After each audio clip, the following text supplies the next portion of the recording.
Vamos abrir nossas Bíblias em Atos, capítulo 19. Atos, capítulo 19, e vamos ler os versículos 21 a 41. Atos 19, 21 a 41. Às vezes parece que a gente fica meio desanimado, parece que a gente não tem forças para fazer nada. Eu estava falando com uma pessoa hoje, ela disse que não tinha forças nem para sair de casa. E às vezes a gente precisa de alguma coisa que nos motive, alguma força que nos mova para que a gente possa fazer as coisas. E às vezes a gente pode se perguntar também o que é que nos faz, qual força está nos movendo para que nós façamos ou deixemos de fazer o que fazemos. Por que é que nós estamos aqui hoje? Ou aqueles que não estão, por que é que não estão aqui hoje? E por que você faz as coisas? Então, é uma pergunta que nós podemos nos fazer. Quais são as forças que nos movem? Aqui nesse parágrafo que nós vamos ler, de Atos 19, 21 a 41, nós vamos ver que existem forças que estavam movendo as pessoas, entre elas a força do coração, a força dos interesses, a força da tradição e a força do bom senso. Essas forças estavam movendo estas pessoas aqui neste parágrafo, que é um trecho famoso das Escrituras, quando houve aquele tumulto lá na cidade de Éfeso, porque Paulo estava pregando, estava convencendo as pessoas de deixarem a idolatria, e isso não era um bom negócio ali para algumas pessoas, como Demétrio e os seus companheiros ali que eram ourives. Mas vamos ler então Atos 19, 21 a 41. Vou convidar os irmãos a ficarem de pé, aqueles que puderem, para lermos a palavra de Deus, que diz assim: Cumpridas estas coisas, Paulo resolveu no seu espírito ir a Jerusalém, passando pela Macedônia e Acaia, considerando: depois de haver estado ali, importa-me ver também Roma. Tendo enviado à Macedônia 2 daqueles que lhe ministravam, Timóteo e Erasto, permaneceu algum tempo na Ásia.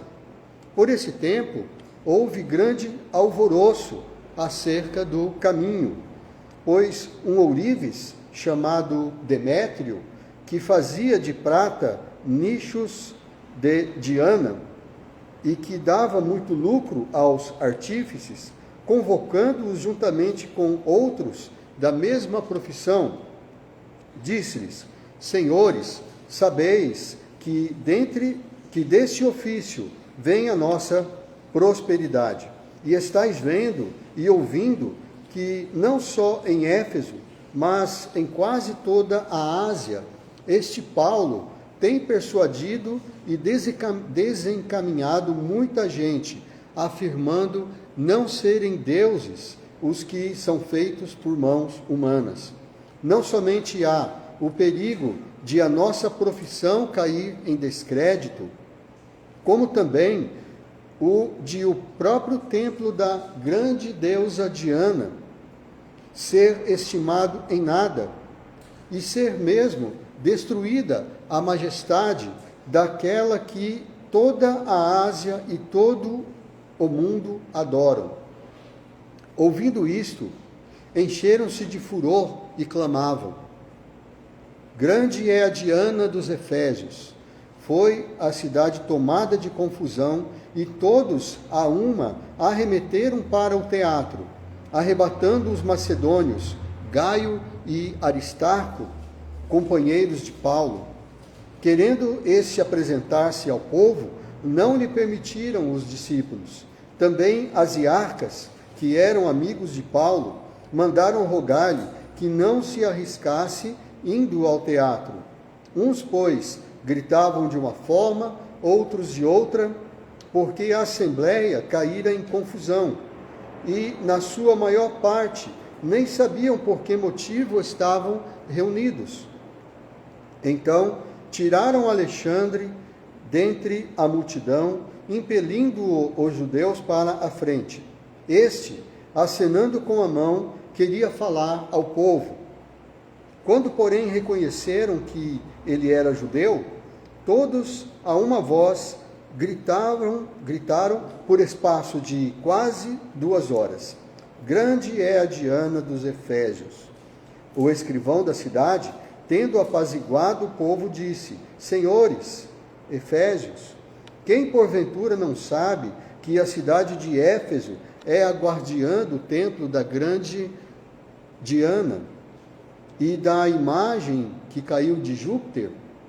Ora, não podendo isso ser contraditado, convém que vos mantenhais calmos e nada façais precipitadamente, porque esses homens que aqui trouxestes não são sacrílegos, nem blasfemam contra a nossa deusa. Portanto, se Demétrio e os artífices que o acompanham têm alguma queixa contra alguém, há audiências e procônsules que se acusem uns aos outros. Mas, se alguma outra coisa pleiteais, será decidida em assembleia regular, porque também corremos perigo de que, por hoje, sejamos acusados de sedição, não havendo motivo algum que possamos alegar para justificar este ajuntamento. E, havendo dito isto, dissolveu a assembleia. Vamos orar? Senhor, nós te agradecemos pela tua palavra. Agradecemos, Senhor, por esta história que nos mostra muito do que acontecia naquele tempo, como as coisas aconteciam e das dificuldades que Paulo enfrentava, como esta, Senhor, de enfrentar uma grande multidão enfurecida, mas o Senhor deu a ele forças, o Senhor o fez prosseguir e assim o Evangelho se espalhou, o Evangelho foi disseminado pelo mundo através desse homem que o Senhor escolheu. Obrigado, Senhor, por podermos ler essa história, que possamos aprender muitas coisas aqui e que isso fique em nosso coração para que possamos, no nosso dia a dia, nos lembrarmos desses princípios e andarmos de acordo com a tua vontade. Nós te agradecemos em nome do Senhor Jesus. Amém. Obrigado. Podeis assentar.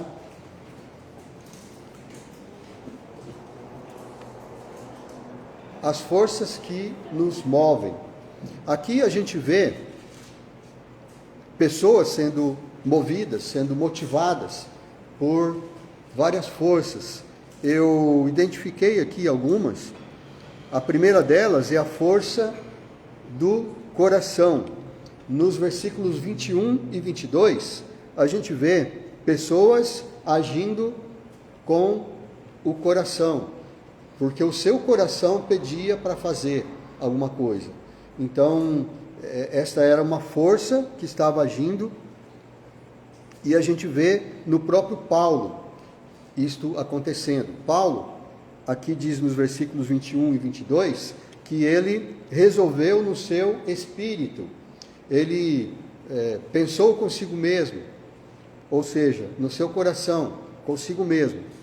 Ele pensou o seguinte, que ele queria ir para Jerusalém, mas ele não queria ir direto para Jerusalém. Se ele fosse de Éfeso direto para Jerusalém, havia um caminho mais curto, mas ele primeiro queria passar pela Macedônia e Acaia, que é lá onde fica Corinto.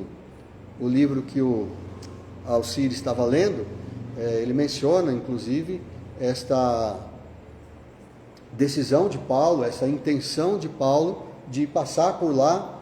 Em 2 Coríntios ele escreve se desculpando porque ele não conseguiu chegar até Corinto, porque aconteceram muitas coisas. Mas isso é o que o seu coração desejava. É isso que ele queria ver os irmãos, ele queria falar com os irmãos pessoalmente, mas aí não deu e ele teve que escrever a carta. Ainda bem, né? Porque senão nós não teríamos essa carta para ler. E então aí diz também que depois, isso que era a intenção dele, o seu coração pedia isto, que depois de ter estado ali, ele também queria ir para Roma. De fato, ele foi para Roma depois, mas não foi do jeito que ele estava pensando. Ele foi preso para lá, mas ele queria ter ido livre para poder conversar ali com os irmãos. Mas vocês veem, se vocês lerem a história, vocês vão ver que mesmo tendo ido preso, que não era a intenção dele, ele conseguiu falar com muitas pessoas.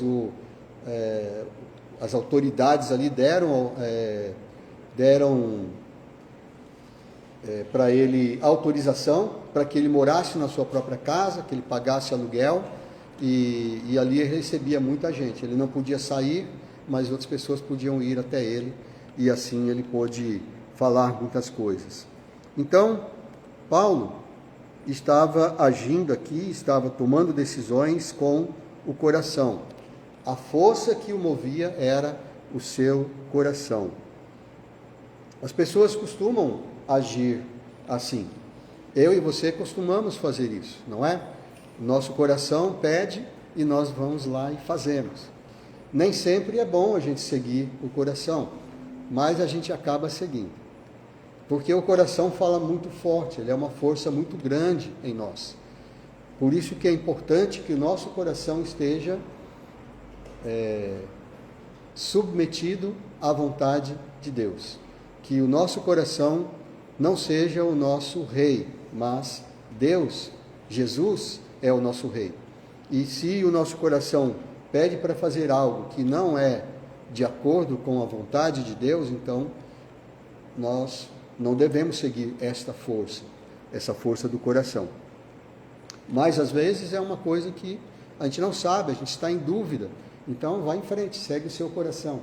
Se Deus não te deu alguma instrução clara a esse respeito, e se você não está quebrando nenhuma lei da parte de Deus.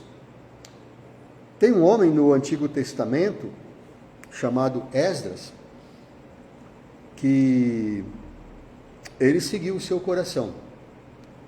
Se nós lermos lá em Esdras, capítulo 7, versículos 9 e 10, vai dizer assim: no primeiro dia do primeiro mês partiu de Babilônia, e no primeiro dia do quinto mês chegou a Jerusalém, segundo a boa mão de Deus sobre ele. Porque Esdras tinha disposto o coração para buscar a lei do Senhor, e para a cumprir, e para ensinar em Israel os seus estatutos e os seus juízos. É isso que o coração do Esdras fez. Mas note aqui que Esdras, ele dispôs o seu coração para buscar a lei do Senhor. Não era uma coisa natural, mas ele domou o seu coração, ele controlou o seu coração, ele dispôs o seu coração para buscar a lei do Senhor e para ensinar a Israel os seus juízos, né? Os juízos de Deus. E ele fez isso.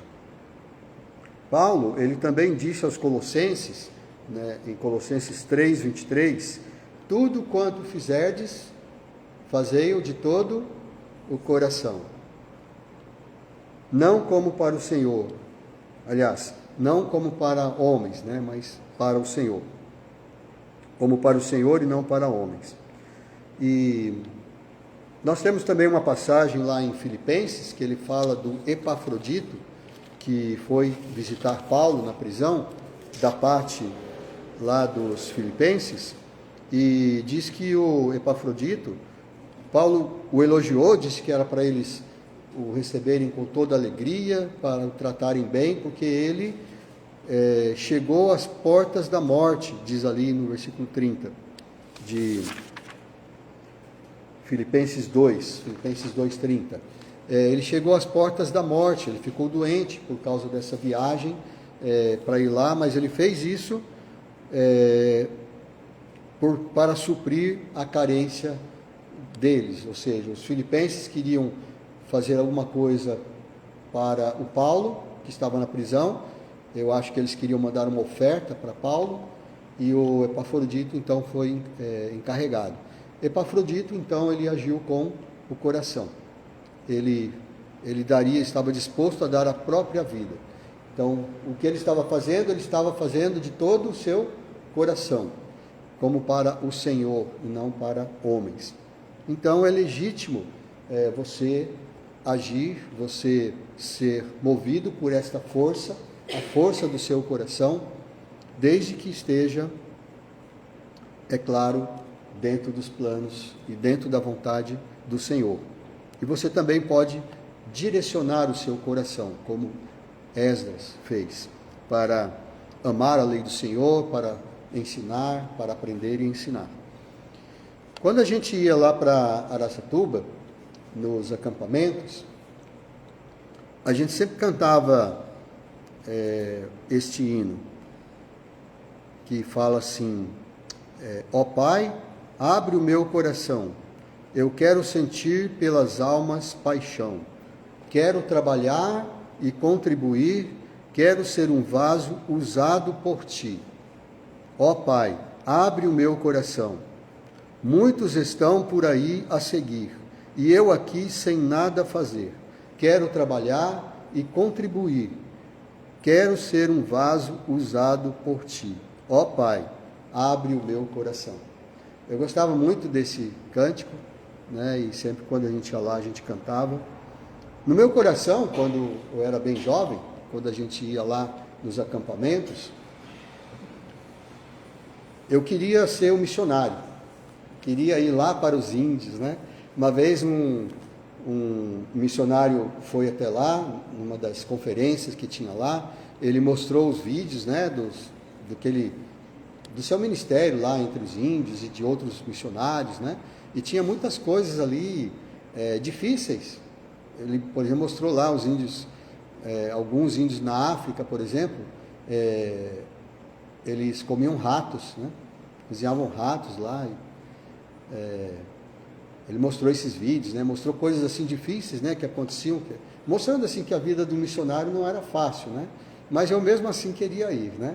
E quando ele fez um apelo lá e falou, quem gostaria de ser missionário, né? E eu senti minha mão leve, assim, parecia que estava flutuando, né? Para levantar, mas aí a Vilma deu uma cutucada. Eu senti uma cutucada assim, né? E aí eu não levantei a mão. Mas eu compartilhei com ela, né? Eu disse, olha, eu quero ir, né? Mas ela falou, olha, eu acho que não, né? Esse negócio aí de ir lá com os índios, ter que comer ratos, né? E fazer o que eles fazem, não é fácil, não. Mas não tem problema, né? Eu direcionei o meu coração para um outro ministério. Eu me convenci, né? Deus me convenceu de que o meu ministério era aqui. Eu também queria ter ido para o Instituto Bíblico, para estudar lá, né, de tempo integral, mas Deus foi me mostrando que era melhor eu estudar aqui mesmo, em casa, ficando aqui com a família, trabalhando, e eu consegui estudar, na época era por correspondência, hoje seria EAD, né, pela internet. Então é assim que eu estudei teologia, e foi muito bom, né, foi um plano que Deus foi direcionando, e assim foi direcionando o meu coração. Então a força do coração é uma força que nos move. Uma outra força que eu identifiquei aqui é a força dos interesses. Nós somos movidos por nossos interesses. Os nossos interesses, aquelas coisas que nos afetam, elas nos fazem agir. E nós agimos mesmo por interesse. E isso pode ser legítimo em algumas situações, sempre lembrando que desde que esteja dentro da vontade do Senhor e que você não esteja quebrando nenhuma lei do Senhor. Nós vemos aqui nos versículos 23 a 27 do grande alvoroço que se criou ali acerca do caminho. Caminho aqui com letra maiúscula está se referindo à seita dos cristãos, né? Porque os cristãos, na verdade, foram uma seita do judaísmo, né? Nós somos uma seita do judaísmo, uma divisão do judaísmo. E então criou-se ali um grande tumulto, é o que está dizendo aqui, porque Demétrio, que era um ourives, e ele era muito influente entre os ourives, entre os seus profissionais ali, talvez ele fosse presidente do sindicato dos ourives, e ele estava incomodado com o que estava acontecendo, porque Paulo, ele estava pregando ali, vocês sabem que ele ficou lá em Éfeso durante 2 anos, mais de 2 anos, e ele estabeleceu ali uma escola, onde muitas pessoas aprenderam, e as pessoas estavam se convertendo, e ele estava ali criando missionários que iam para outros lugares, e evangelizando. Inclusive, por exemplo, Colossenses, que nós citamos aqui, foi um dos missionários de Paulo, um dos discípulos de Paulo, que aprendeu ali em Éfeso, foi lá, pregou em Colossos, né, cidade de Colossos, e Paulo não chegou a ir lá. Quando Paulo escreve para eles, ele fala que ele nunca os viu pessoalmente, mas gostaria de vê-los. Ele fala que não foi também a Laodiceia, né, outra cidade. Então, as pessoas estavam se convertendo, Paulo estava fazendo ali uma revolução. Então, Demétrio, ele quis defender os seus interesses, ele e os seus companheiros de profissão, porque eles faziam nichos, né, aquelas casinhas, com a deusa Diana, que é a mesma deusa grega, que se chama, aquela estrela lá perto da lua, como é que chama? Vênus, né? É a deusa Vênus, né? Era a mesma deusa. Então, lá, se a gente for lá nessa cidade hoje de Éfeso, né? Onde fica Éfeso, que é lá na região da Turquia, ali, a gente vai ver ali as ruínas desse templo, da grande deusa Diana. Então, era um grande negócio para eles. Eles faziam aquelas casinhas, colocavam lá a estatuazinha da deusa, né? E vendiam, né? Faziam de prata, de ouro, né? Essas coisas. E era a profissão deles, era o ganha-pão deles. E eles falaram, nós vamos ficar pobres aqui, de repente, nossa profissão vai cair em descrédito. Então, ele estava defendendo os seus interesses. Ele estava agindo por interesse. E aí ele convenceu todos ali, né? Vai dizendo aí no texto, e falando, né, argumentando e tudo isso, e aí então ele conseguiu convencer aqueles, né, os outros ourives, e eles convocaram a multidão e teve aquele grande tumulto. Então é esta força que movia Demétrio, a força do interesse e dele e dos outros profissionais ali. Às vezes nós também agimos, às vezes não, quase sempre, né, nós agimos para defender os nossos próprios interesses. E nós vemos no Brasil, né, muitas manifestações, nós vemos acontecer greves, nós vemos deputados, né, lá no Congresso, defendendo lá cada um. Lá no Congresso é interessante porque lá tem bancadas, né, fala que tem bancadas lá. Então tem a bancada dos ruralistas, né, que defendem os interesses daqueles que têm propriedades rurais, tem a bancada dos evangélicos, aqueles que defendem, né, a religião evangélica, tem várias bancadas ali, né? Tem até a bancada da bala, né, que eles falam bancada da bala, aqueles que defendem o armamento da população e tudo isso. Então isso é normal. É claro que o deputado, ele está lá, nós é que votamos, né, nós é que elegemos os deputados, para que eles vão lá e defendam os nossos interesses. Eu me considero um conservador, eu acho que a maioria dos cristãos são conservadores. Nós queremos que os deputados que nós elegemos estejam lá e defendam os nossos interesses. Cada um vai defender o seu interesse. Nós vemos na Bíblia alguns exemplos disso, né, de pessoas sendo movidos por esta força, a força do interesse, e estava tudo bem.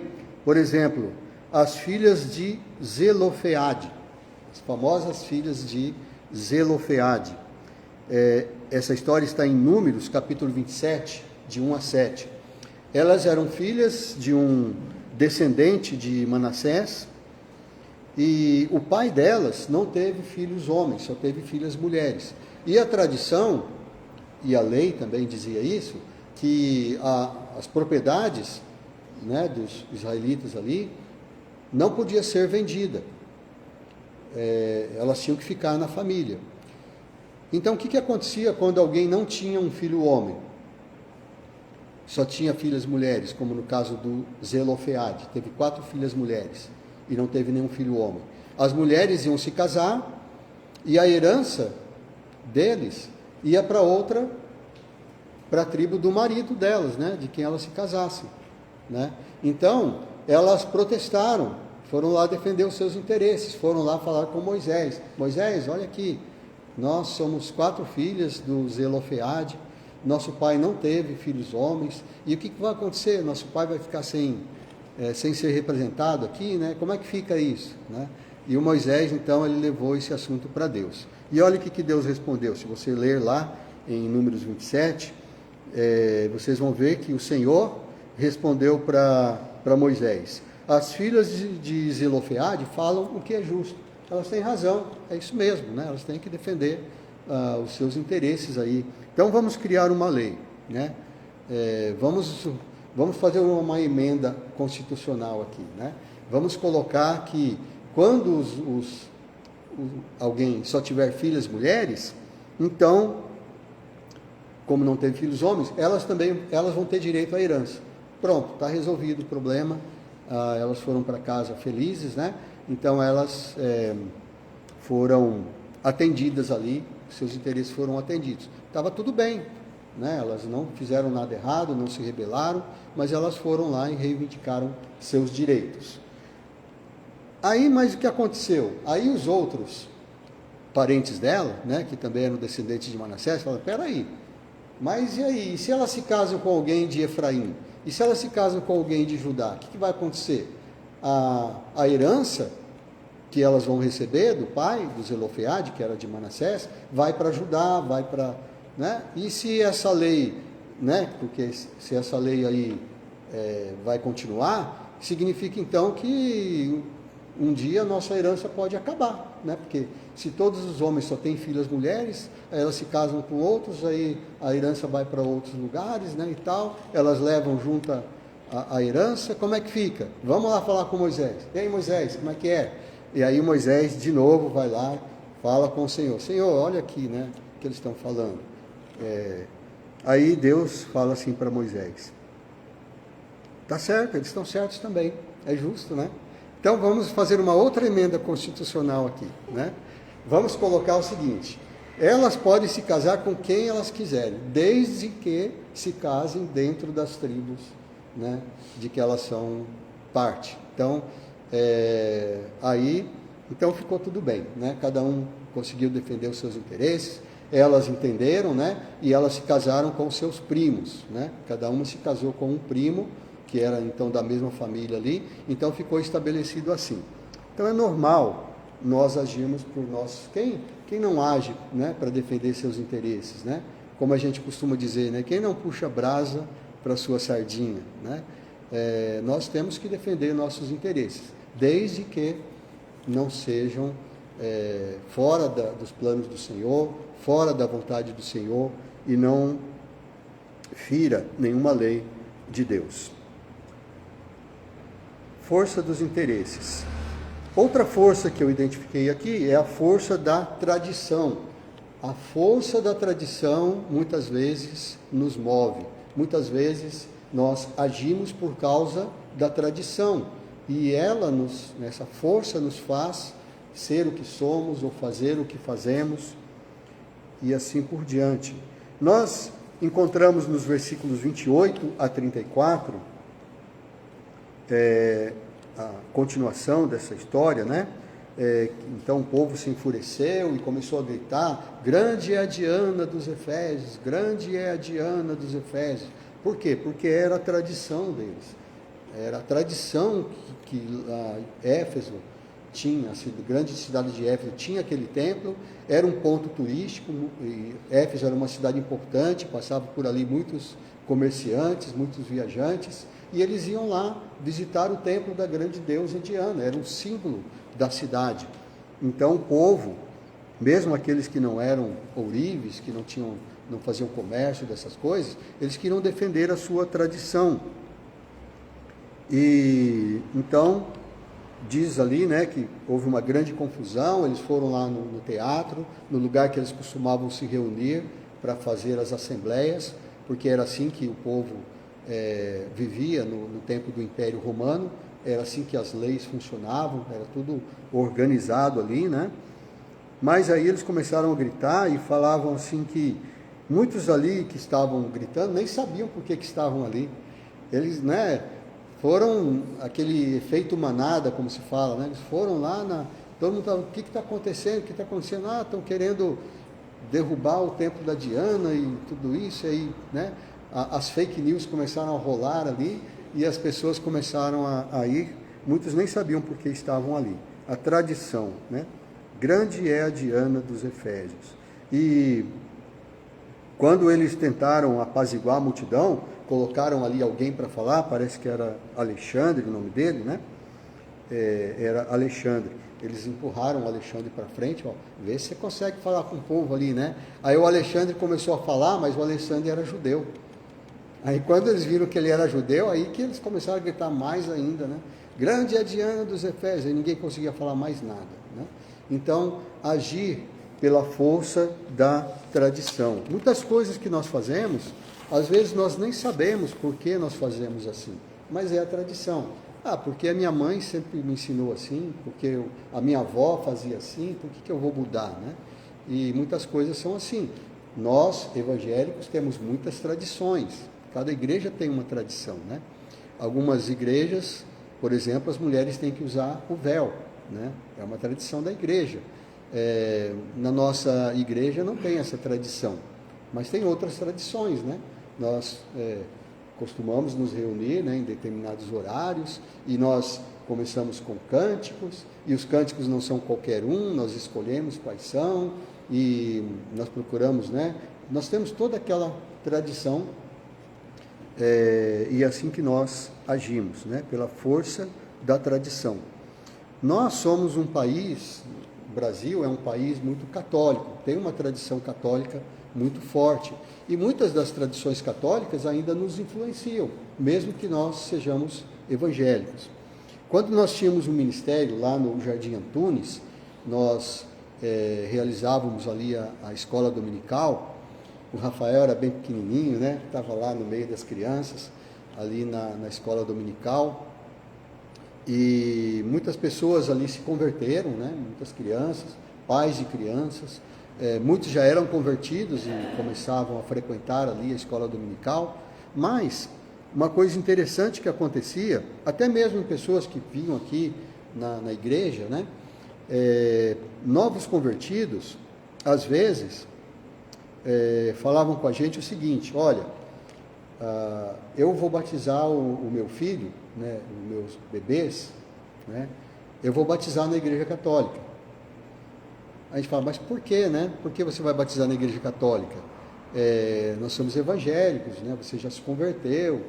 E aí o argumento era o seguinte: olha, se eu não batizar meu filho na igreja católica, um dia ele vai crescer, vai querer se casar, aí o padre não vai querer casar, porque eles não são batizados na igreja católica, porque eles vão ser considerados pagãos, né? Então muitos, mesmo sendo evangélicos, ali naquele bairro, né, muitas pessoas fizeram isso, né? Batizaram os filhos na igreja católica. Nunca frequentaram a igreja católica, estavam indo nos nossos cultos ali, evangélicos, né? Mas eles falaram, bom, deixa eu deixar essa garantia aqui, né? Vou batizar meu filho na igreja católica, porque um dia ele vai querer se casar, e para eles, na concepção deles, o casamento bom é o casamento na igreja católica, né? Que é naquela tradição. A nossa tradição do casamento é diferente dos católicos, né? Os casamentos evangélicos são diferentes porque a nossa tradição é diferente.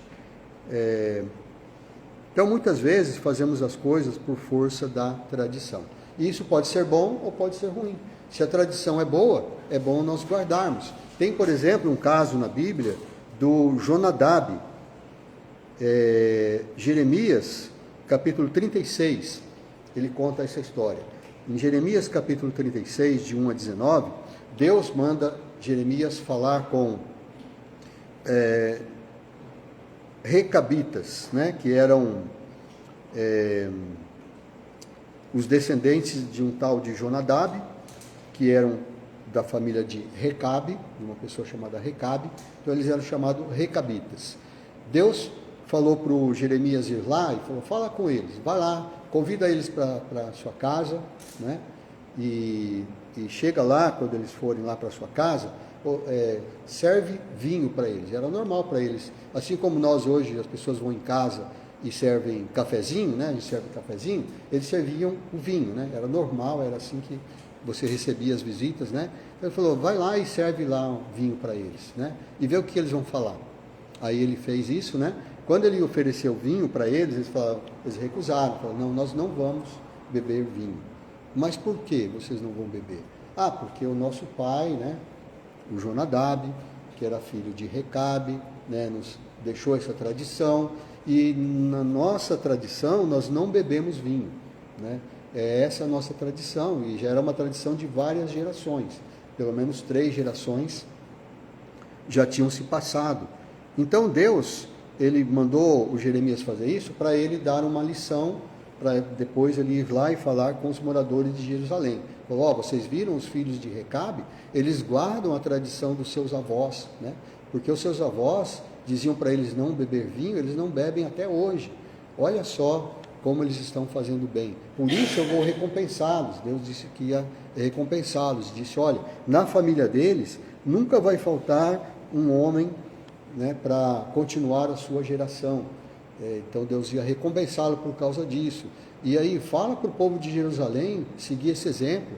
Olha só, né? E aí, mas Deus na verdade estava falando isso porque Jerusalém estava em decadência, né? Estava cada vez pior. Você sabe que no tempo de Jeremias já estava bem próximo ali do Nabucodonosor levar todo mundo e destruir Jerusalém, porque eles não estavam guardando as tradições. Quais tradições? Da lei. Eles não estavam guardando a lei. Eles estavam adorando outros deuses, estavam fazendo coisas que não eram segundo a tradição. Então a tradição é importante. Nós devemos manter as tradições, né? Se nós não sabemos por que é assim, é um bom motivo para nós mantermos essa tradição. Se nós soubermos o porquê da tradição, às vezes nós podemos pensar em mudar, mas desde que não seja contra a vontade de Deus. Por exemplo, por que as mulheres na nossa igreja não usam véu? Né? Se lá em Coríntios está dizendo que tem que usar, por quê, né?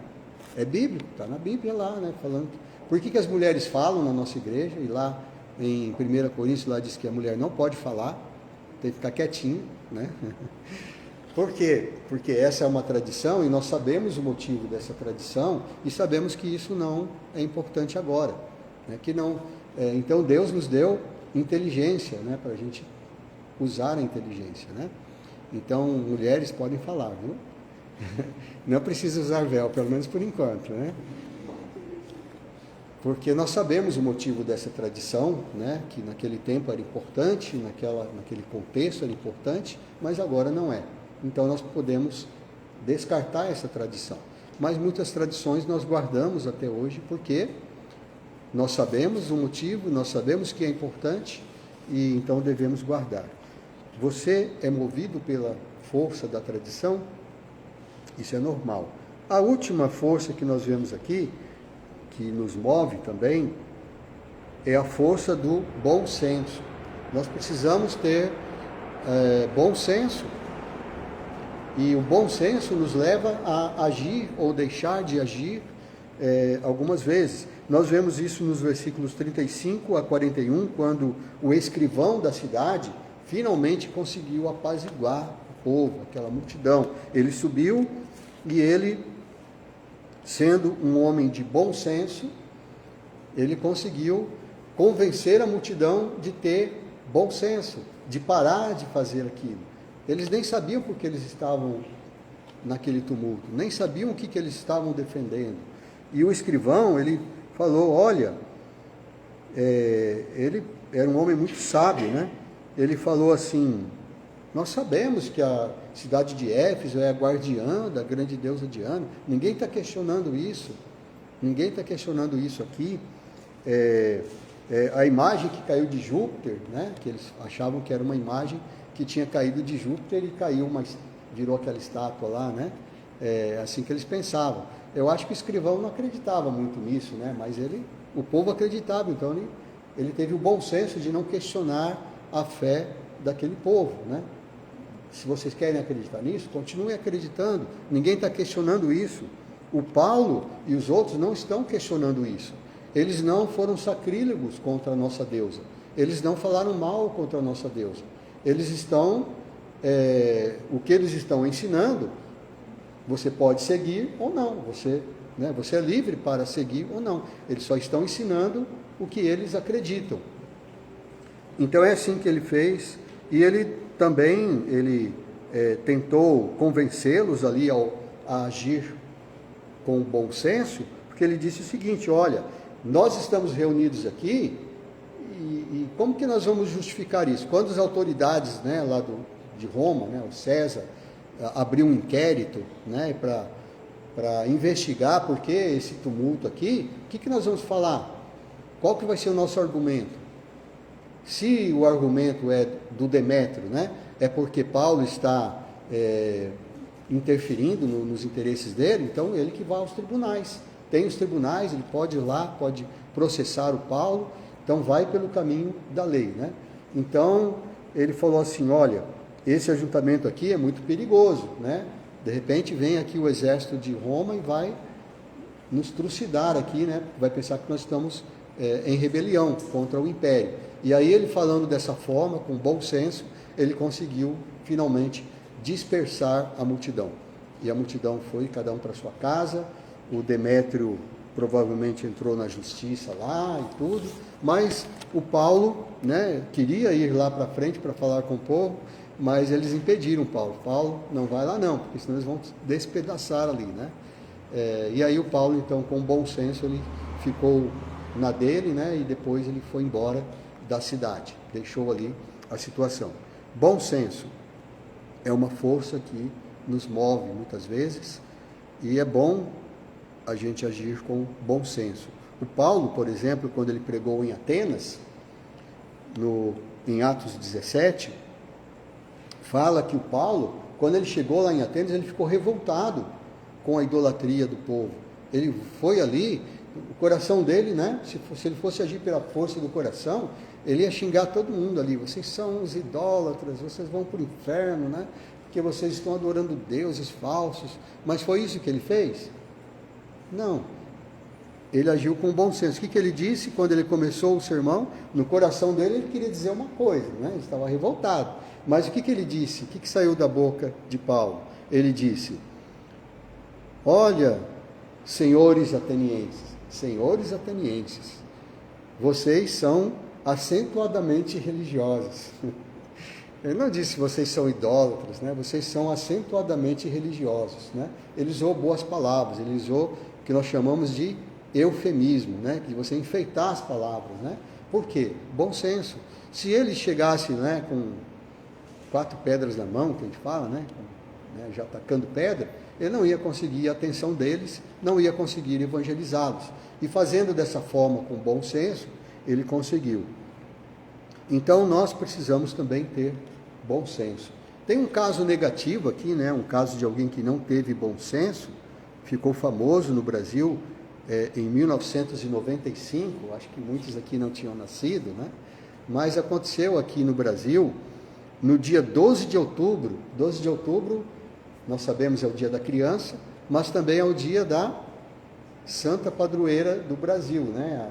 A Nossa Senhora, a nossa deles, né? Mas a gente fala Nossa Senhora Aparecida, né? Aquela Santa Padroeira que eles falam também que achou a imagem no rio, né? E colocou lá e tal, bem parecido com o caso da Diana, né? Mas os católicos, para eles, né, a imagem da santa Aparecida é muito importante. E o que aconteceu nesse dia 12 de outubro, que era exatamente o dia da santa, que é até feriado no Brasil, né? Um pastor evangélico chamado Sérgio von Held, da Igreja Universal, ele, na televisão, ao vivo, né, num daqueles programas evangélicos, ele estava pregando ali. O que ele fez? Ele pegou uma imagem da santa, dessa altura, assim, 1 metro mais ou menos de altura, né, uma grande imagem da santa, e ele falou: essa santa aqui, ela não faz nada, que você adora essa santa, você é um idólatra, porque ela não enxerga, ela não vê, ela não fala, ela não, né? E é verdade o que ele estava falando, aquela estátua realmente não podia fazer nada daquilo, mas foi muito mau senso, né? O contrário de bom senso, né? Ele fazer isso, ele não devia ter feito isso, né?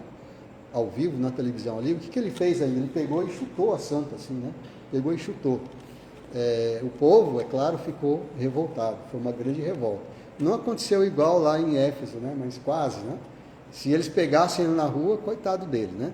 Então, o que aconteceu? Ele teve que ser afastado. Até o Edir Macedo, né? O chefe da Igreja Universal, ele teve que afastar, mandou ele para outro país, né? E tudo, pediu desculpas, né?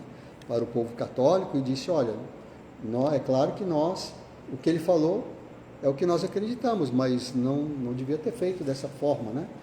Então, não teve bom senso.